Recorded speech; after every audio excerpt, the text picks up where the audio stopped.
excited to be here. I want to thank everybody that's come out.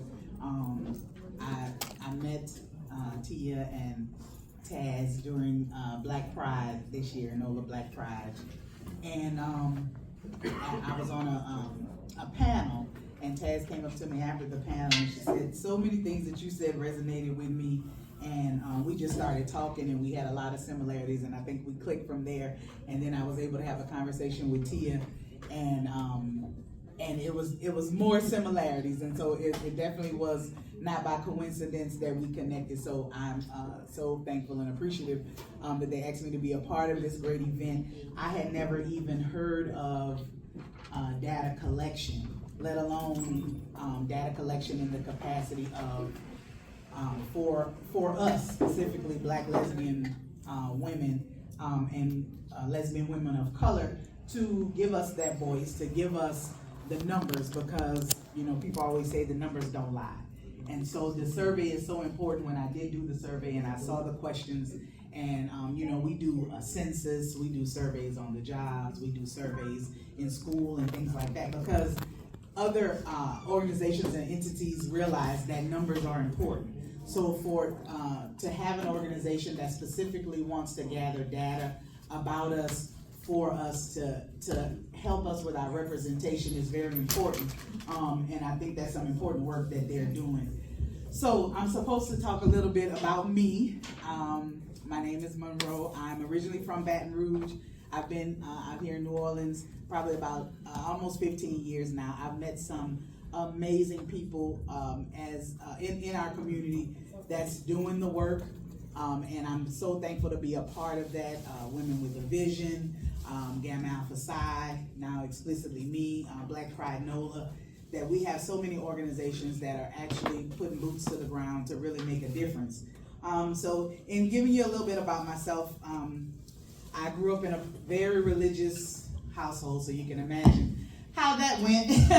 My grandmother was a pastor, God rest her soul. She was an amazing pastor, and I was taught so many valuable things, but one of the erroneous things that I was taught through, which I learned later on, was through indoctrination, that who I was and how I felt was wrong, that the creator that I served did not love me because of who I loved.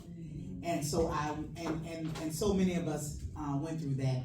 My church was very strict. I mean, the girls didn't wear pants, women didn't, it was so many things that you couldn't do. You didn't wear jewelry, you didn't wear makeup. We couldn't go to the movies, you couldn't go to the skating rink. The devil was everywhere.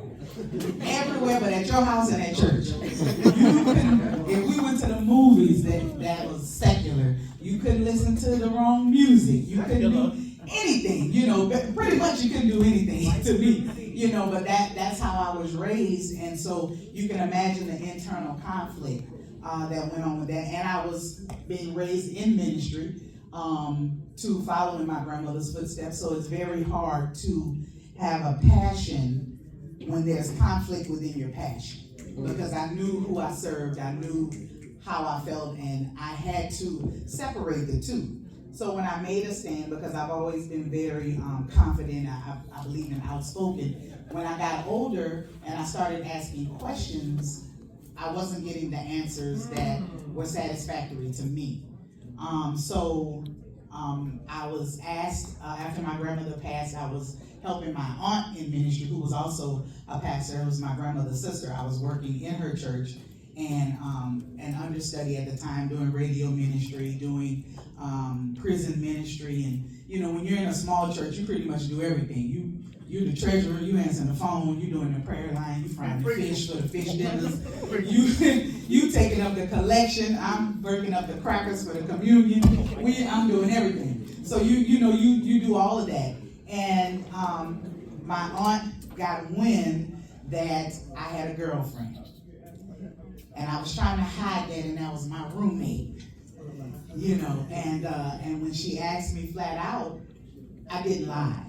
And I was honest, and she said, well, you know what I'm gonna have to do.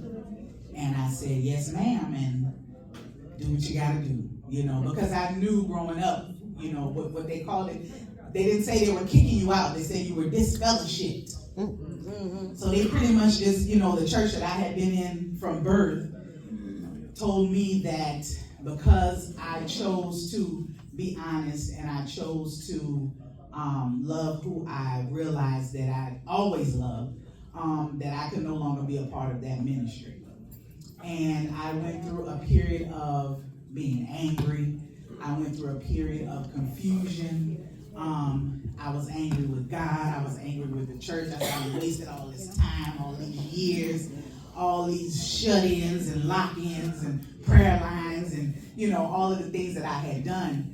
And I had to, but that was necessary to move me from religion to relationship. Come on. And that's what it did for me. Because at some point when I got to my quiet place and when I got through throwing my tantrum and my creator was able to say, okay, so are you done? Are you finished or are you done?